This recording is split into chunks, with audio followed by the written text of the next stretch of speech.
사도 바울의 모든 서신서를 통해서 바울은 이 신칭이 우리가 의롭게 되어지는 것은 오직 믿음으로 말미암는다는 것을 계속해서 우리에게 말해주고 있어요. 그러니까 믿음으로 구원을 받는다. 여러분들 인정하십니까? 예, 우리는 모두가 다 그리스도인들은 이를 믿습니다. 그런데 정통신앙과 이단신앙의 차이점이 이제 이 말로부터 나오게 되어져요. 그러니까 믿음으로 구원을 받는다. 근데 여기서 차이점이 뭐냐면 첫 번째가 누구를 믿느냐예요. 누구를. 여러분, 우리의 믿음의 대상은 누구입니까? 네, 우리 하나님이십니다. 그리고 그 하나님께서 친히 육신의 몸을 입고 이 땅 가운데 오셔서 우리 죄 위에서 십자가에 달려 죽으신 그 독생하신 아들 예수 그리스도를 보내주셔서 그렇게 하신 예수 그리스도를 믿음으로 우리가 구원받았음을, 우리가 의롭게 되어짐을, 그 믿음으로 의롭게 되어짐을 우리는 믿습니다. 그렇죠, 여러분? 예, 그것이 우리의 의롭게 되어지는 길이에요. 방법이에요. 그래서 예수님께서 십자가에 달려 죽으신 이유는 우리의 죄를 사하 주시기 위해서죠. 우리의 죄 때문에 하나님과 우리 사이에 이게 원래는 하나님과 우리 사이가 이렇게 교제하고 이렇게 가깝게 지낼 수 있도록 만들어졌었는데, 우리가 그렇게 창조되었는데, 이 하나님과 우리의 사이를 갈라놓은 것이 뭐예요? 죄잖아요. 그러면 죄가 없어지면 하나님과 다시 우리는 교제할 수 있는 거죠. 그래서 예수님께서 십자가에 달려 죽으신 것은 우리의 이 죄, 하나님과 멀어지게 만들어 놓은 이 죄를 하나님께서 없애주신 거예요. 그러니까 이것을 믿는 사람은 내 죄가 이제 다 사해졌고, 그래서 나는 하나님과 만날 수 있고 하나님과 다시 교제할 수 있다는 것을 믿는 것, 그 믿음이 바로 구원이라는 거죠. 그래서 우리의 모든 죄는 다 사라지고 이제 하나님과 다시 관계를 맺고 교제할 수 있게 되어졌어요. 그래서 우리의 믿음의 대상은 오직 하나님이고 예수 그리스도입니다. 근데 이단들의 차이점이 뭐냐면 예수님이 이미 왔다고 얘기하면서 그 예수가, 재림주 예수가 누구라는 거예요? 교주라는 거예요. 신천지도 그렇고 옛날에 통일교도 그렇고 다 그런 거예요. 지금의 하나님의 교회도 마찬가지고, 다 누가 지금 거기에서 지금 1인자로 지금 1인자 역할을 하고 있는 교주들이 다 자기가 재림주예요. 자기가 예수고 자기가 하나님이 되어지는 거예요. 그러니까 그들은 교묘하게 예수를 믿어야 돼 라고 이렇게 얘기하면서 그 예수님의 자리에 누가 가 있는 거예요? 자기가 가 있는 거죠. 그러니까 곧 예수를 믿어야 돼 라고 얘기하는 것은 누굴 믿어야 되는 거예요? 그 교주된 자기를 믿어야 된다라는 거예요. 그래서 결국은 그 미묘한, 우리가 볼 때는 똑같은 말을 하고 있는 것 같지만, 그러나 이단과 전통신앙의 차이는 거기서 드러나게 돼요. 누구를 믿는가. 두 번째는요, 이 믿음으로 구원을 받는다. 그래서 그러면 이 믿음이라는 것이 그러면 무엇인가, 무엇을 믿는가, 무엇을. 여기서 차이가 나는 거죠. 우리는 오늘 이제 갈라디아 서를 우리가 읽고 묵상하면서, 갈라디아 성도들은요, 바울이 전한 복음을 떠나서 다른 복음을 따라가게 되어져요. 다른 복음. 이 다른 복음이라는 것이 뭐냐면, 유대주의자들이 그 교회 안에 들어와서 예수로만 구원을 받는 것이 아니라 예수로 구원을 받는데, 근데 거기에 율법을 지켜야 돼, 할례를 받아야 돼라고 하는 거죠. 그러니까 그 믿음, 무엇을 믿어야 되는가가 달라지게 되는 거예요. 예수만 믿어서 구원을 받는 것이 아니라 예수 외에 다른 것이 포함되어져야지 구원을 받는다라고 이렇게 얘기하는 거죠. 이게 되게 비슷한 것 같잖아요, 여러분. 근데 이 비슷함이 어마어마한 차이가 되어지는 거예요. 그러니까 우리가 무엇을 믿는가, 믿음 외에 다른 것이 붙는다면 그것은 이제 복음이 아닌 거예요. 여러분, 복음이라는 것은 오직 예수 그리스도가 복음입니다. 오직 예수 그리스도를 믿는 것이 복음이에요. 그래서 죄사함 받았다라는 것이 믿음이에요. 그런데 예수 그리스도 외에 다른 것으로 인해서 우리가 의롭게 되어진다라고 얘기한다면 그것은 모두가 다 다른 복음이에요. 그런데 이것에 뭐예요? 갈라디아 성도들이 이제 속는 거예요. 그래서 다 떠나가게 되어지는 거예요. 그래서 바울은 계속해서 의롭게 되어지는 것은 믿음이다라고 계속해서 말해주고 있는 거예요. 율법이 아니다라고 얘기해주고 있는 거예요. 왜? 이 갈라디아 교회의 가장 큰 문제가 이 율법 때문에 생겨나기 때문에. 그래서 3장 16절에 이렇게 말씀하고 있죠. 사람이 의롭게 되어지는 것은 율법의 행위로 말미암은 것이 아니요 오직 예수 그리스도를 믿음으로 말미암는 줄 알므로.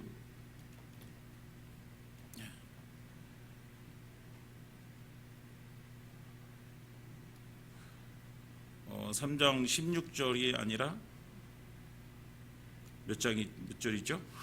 제가 3장 16절로 적었는데 하나님께서 이 바울을 통해서 율법의 행위로서 의롭다 함을 육체가 없다라고 이렇게 말씀해 주고 있어요.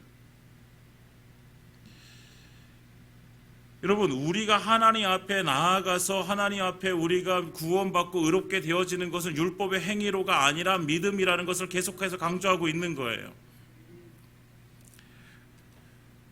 가장 큰 문제가 이 율법이라는 거예요. 그래서 갈라디아 교회의 문제가. 그러면 율법은 아무 쓸데가 없느냐? 21절에 보면 그러면 율법이 하나님의 약속들과 반대되는 것이냐?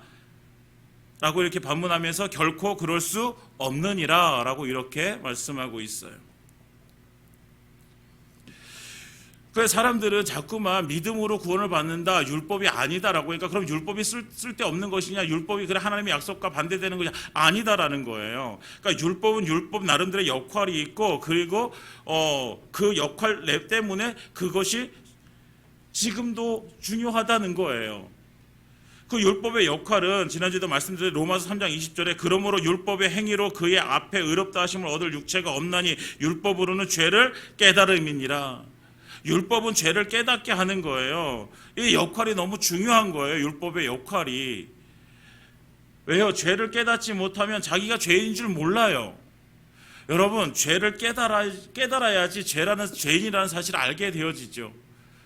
그리고 아이들이요, 잘못하고 돌아왔어요. 그래서 부모님이요, 막 혼을 내요. 그거 잘못했다고 막 혼을 내요.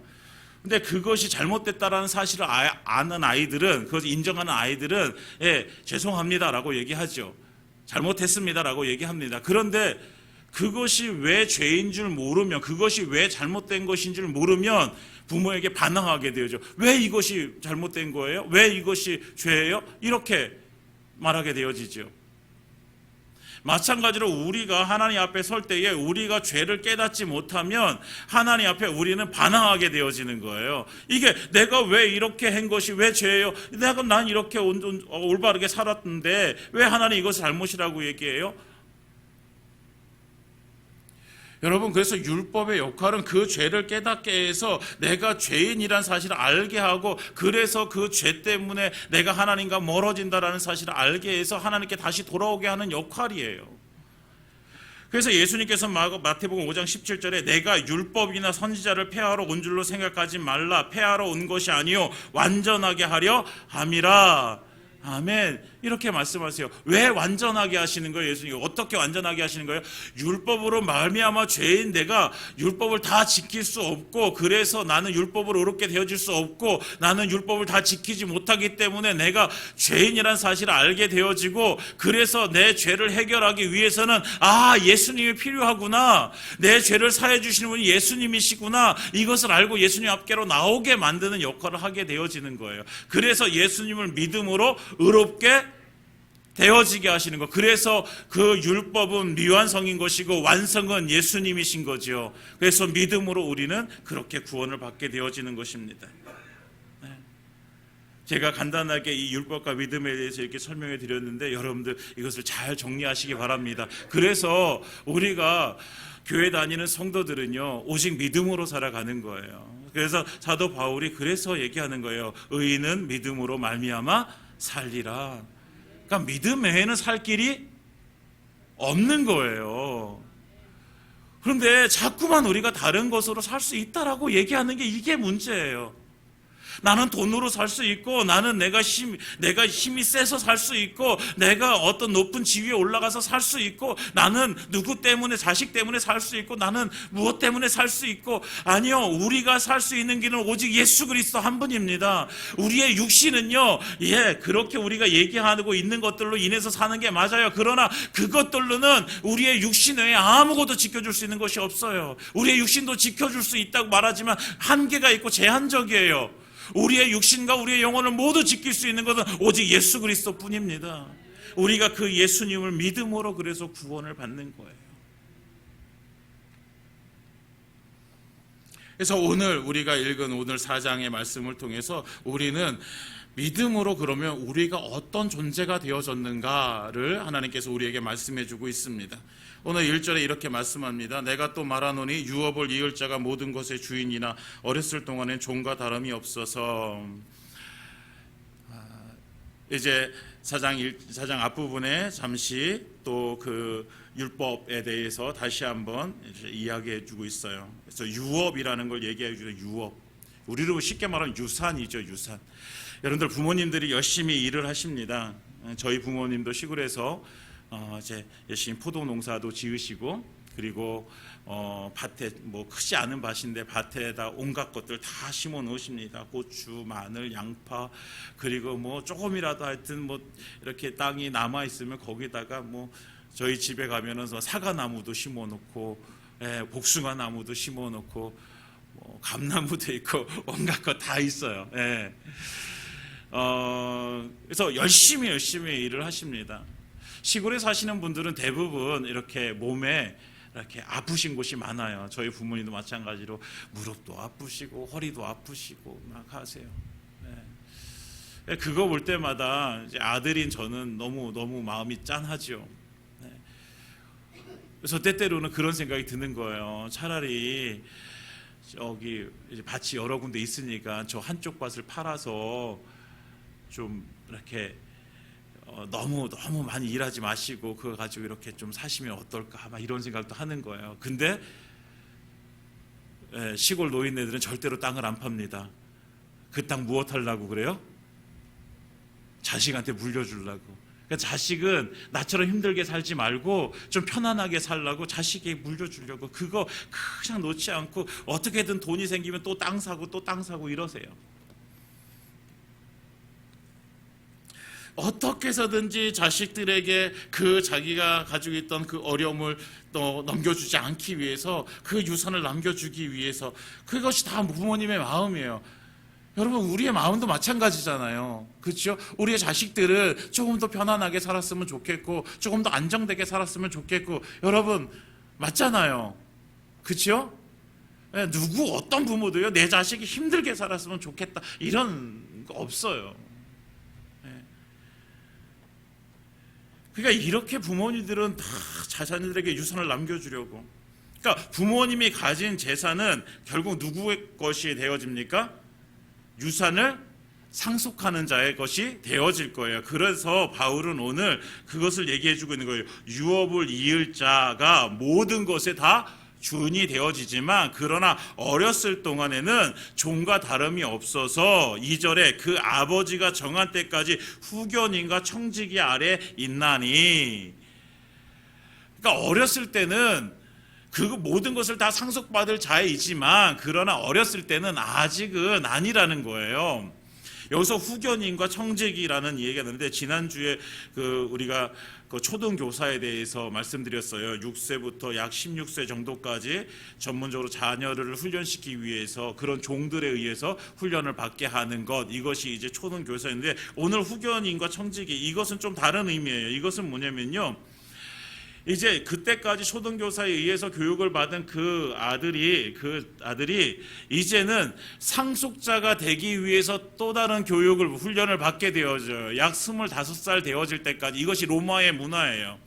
약 25살 될 때까지 또 다른 후견인에 의해서 훈련을 받게 되어져요. 그리고 25살 때까지 그 훈련을 모두 마치게 되어지면 그제서야 이제 상속받을 수 있는 이제 그런 자격이 되어진 거예요.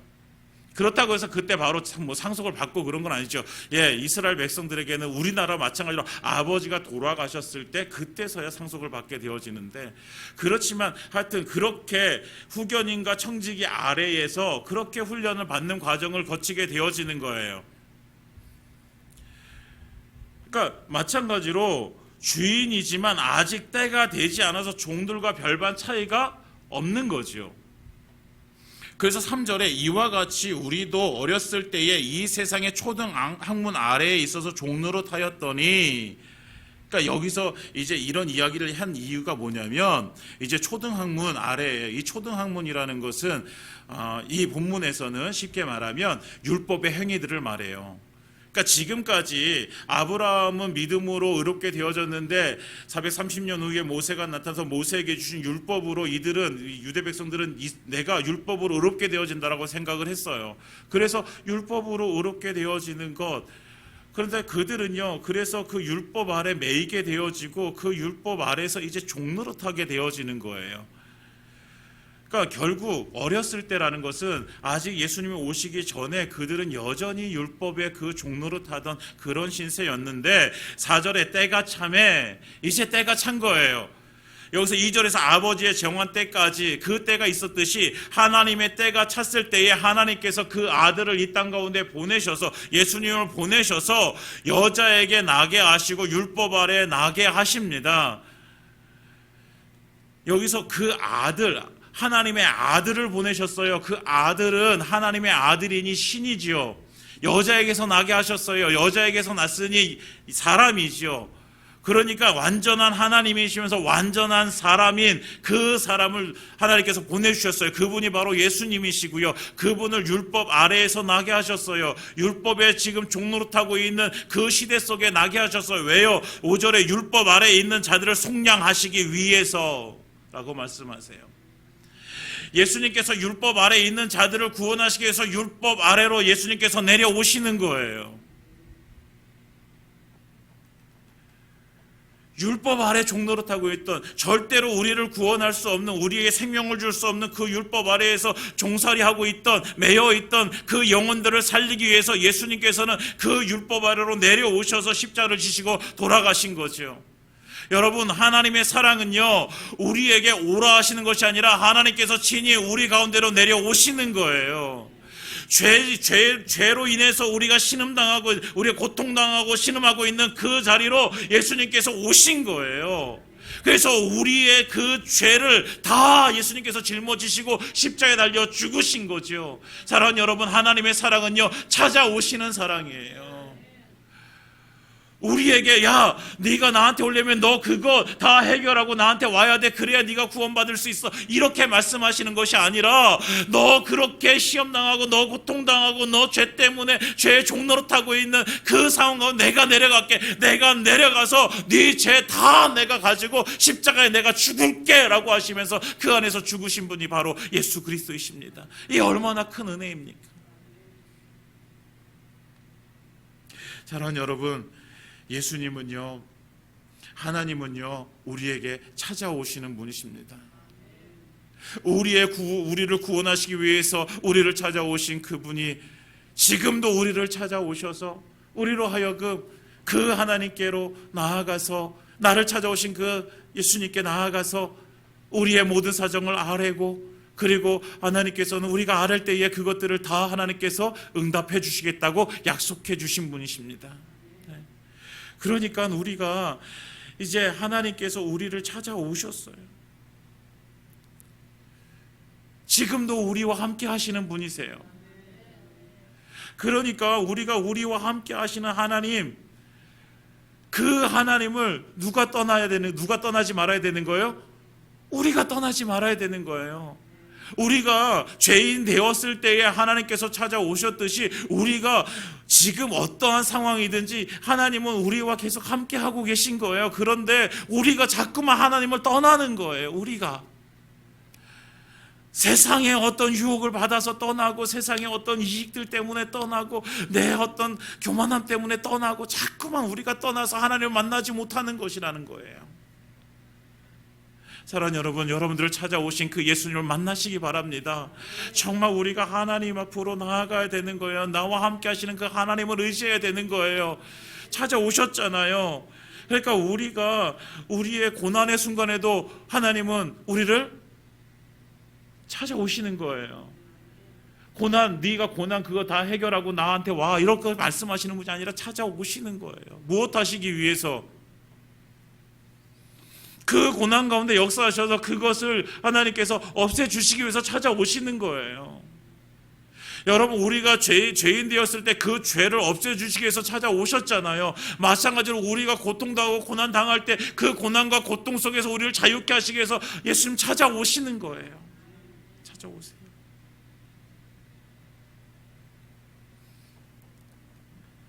그래서 예수님께서는 자신 있게 우리에게 말씀하시는 거예요. 기도해라 라고 말씀하시는 거예요. 내가 네 옆에 있으니 나한테 말해. 그러면 내가 다 해결해 줄게 라고 말씀하시는 거죠. 사랑하는 여러분, 여러분을 찾아오신 그 예수님을 만나시기 바랍니다. 지금도 여러분과 함께 하시는 그 예수님을 의지하시기 바랍니다. 그분께로 나아가시기 바랍니다. 그래서 그분 앞에 우리의 모든 것들을 다 내려놓고 그분께서 해결해 주시는, 예수님께서 해결해 주시는, 예수님께서 그곳 가운데서 우리를 자유케 하시는 그 은혜가 우리에게 임하기를 예수님의 이름으로 축원드립니다. 그러니까 예수님께서 그렇게 율법 아래에 있는, 율법의 저주 아래에 있는 자들을 속량하시기 위해서 우리를 찾아오셨어요. 그리고 십자가의 지심으로 우리를 속량해 주셨어요. 그래서 오늘 5절 뒤에 보면 뭐라고 말했어요? 우리로 아들이 되는 명분을 얻게 하려 하심이라. 우리로 하여금 이때 어떤 존재가 되게 하신 거예요? 지금까지는 율법 아래에서 그 율법의 종이 되어져서 우리가 살았는데, 이제는 그 율법의 종이 아니라 하나님의 아들 되는 권세를 주시기 위해서 우리에게 그 십자가의 은혜를 주셨다라고 말씀하고 계십니다. 때가 찼을 때에, 여러분, 하나님의 때가 찼을 때에 하나님은 우리를 위해서 예수님 보내주셔서 속량해 주셨고 우리를 하나님의 자녀 삼아 주셨습니다. 그러니까 중요한 건 뭐예요? 하나님의 때예요. 하나님의 때. 하나님의 때가 되어졌을 때 하나님께서는요, 하나님의 은혜로 우리 가운데 채워주실 줄 믿습니다. 그러니까 우리가 분명하게 기억해야 될 것은, 믿어야 될 것은 뭐예요? 하나님의 때가 되어졌을 때 하나님께서는 우리를 통해서 분명하게 하나님의 일을 이루어 가실 거라는 믿음. 그러니까 그때까지 우리는 뭐 해야 되는 거예요? 그 믿음 가운데 거해야 되는 거예요. 예수님께서 죽으시고 부활하셨다가 제자들을 만나시고 그리고 하늘로 승천하시지요. 그래서 승천하시면서 뭐라고 말씀하세요? 너희는 예루살렘을 떠나지 말고 아버지께서 너희에게 약속한 것을 기다려라 라고 말씀하세요. 그러니까 그 성령을 기다려라 말씀. 근데 예수님께서 말씀하실 때 언제 성령이 오시겠다라고 말씀하지 않으세요. 그냥 너희는 기다려라 말씀하세요. 기다려라. 다시 말하면 하나님의 때가 되어지면 그 아버지께서 약속하신 것이 너희에게 임할 것인데 그때까지 너희는 기다려라, 인내해라 라는 거죠. 그러니까 제자들은 그때까지 어떻게 합니까? 모여서 기도하기 시작하는 거예요. 예수님께서 말씀하셨으니 그 말씀 믿고 그냥 기다리는 거예요. 여러분, 기다리는 것은 믿음입니다. 하나님께서 약속해 주신 말씀이 우리의 삶 가운데 이루어질 것을 믿고 기다리는 것은 믿음 때문에 가능한 거예요. 그래서 하나님께서 우리에게 기다리라고 말씀하시는 거죠. 결국은 오순절날 성령이 임하시게 되어집니다. 누구에게요? 믿고 기다리는 자에게 임하게 되어지는 거예요. 믿고 기다리며 기도하던 그 다락방의 120명의 그들에게 성령님께서는 임하시게 되어지는 거죠. 여러분, 그 믿음으로 기다리는 자에게 임하게 되어요. 여러분도, 우리도 함께 하나님 앞에 우리가 이 믿음으로 인내하는 그런 신앙인이 되어지길 원합니다. 정말 하나님께서 우리가 믿음으로 기다릴 때 주님께서 채워주고, 여러분들 기도하시는 거 있잖아요. 기도의 제목들. 그렇죠? 여러분들 기도하시는 기도의 제목들이 있죠. 여러분들 포기하지 마시고 인내하시면서 주님의 때를 기다리시기 바랍니다. 때때로 내 때와는 조금 멀 수 있죠. 내 때와는 똑같지 않을 수도 있어요. 그러나 믿음으로 기다릴 때 분명하게 약속해 주셨듯이 기도하라, 그러면 내가 응답할 것이다 라고 말씀해 주신 그 주님이 우리에게 분명하게 응답해 줄 줄 믿습니다.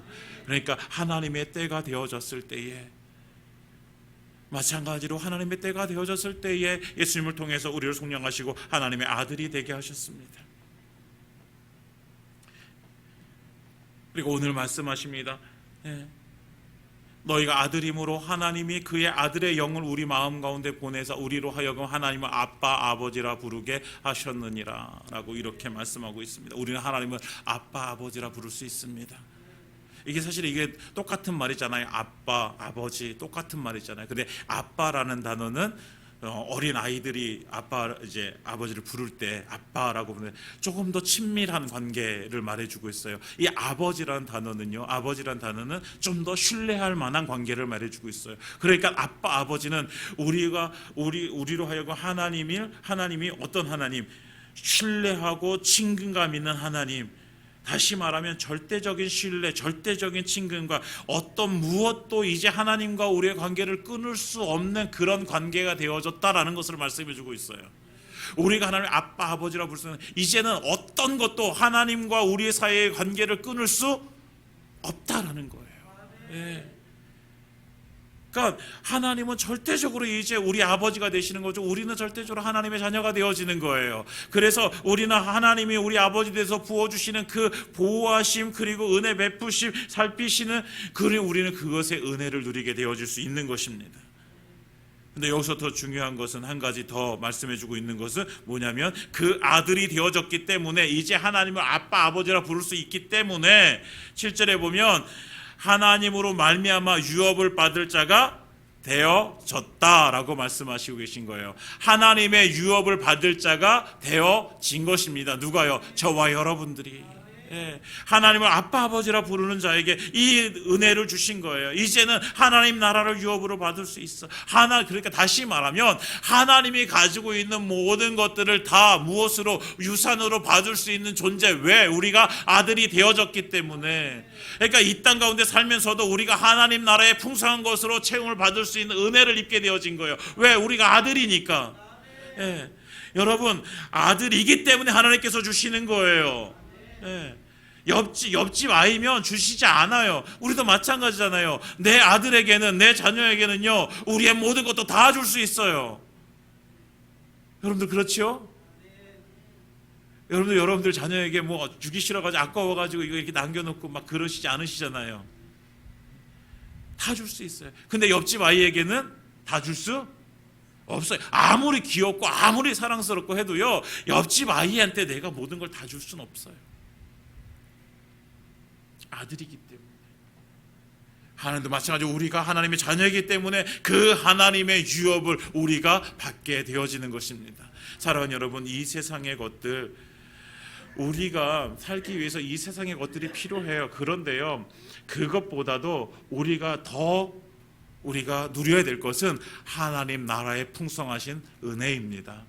사랑하는 여러분, 우리가 믿음으로 그 하나님의 풍성하신 은혜, 하나님 나라의 그 유업을 우리가 누리는 자들 되어지기를 예수님으로 축원드립니다.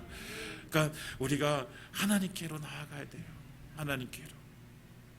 그러니까 하나님의 아들이 되어졌으니, 하나님의 자녀가 되어졌으니, 이제 하나님께서, 우리는 세상의 것들도 누릴 수 있지만 그 하나님께서 주시는 것들을 누리는 자들. 그런데 오늘 우리가 읽지 않은 8절부터 11절까지 조금 더 나눠보면요, 그런데 이제 사도 바울이 이렇게 얘기하는 거예요. 그때에 하나님을 알지 못하여 본질상 하나님의 아닌 자들을 종노릇 하였다. 이제 그때가 뭐예요? 예수님이 오시기 전에 율법의 종노릇 아래에 있을 때에 우리는 본질상 하나님의 아닌 자들, 하나님의 아닌 것도 하나님의 아닌 자들이 종노릇 하였는데, 그러니까 마귀의 종이요, 죄의 종이요, 율법 아래 자유를 누리지 못하는 종이었다, 이런 거예요. 그런데 이제는 너희가 하나님을 알 뿐 아니라 더욱이 하나님이 아신 바 되었거늘, 이제는 너희가 예수 그리스도를 믿음으로 이제는 너희가 하나님을 알게 되었고 하나님도 너희를 아셔. 여러분, 이것이 놀라운 은혜예요. 하나님이 우리를 아신다는 거예요. 우리가 예수를 믿고 하나님을 아는 것, 그런데 그 하나님이 나를 아신다는 거예요. 무엇으로 아시는 거예요?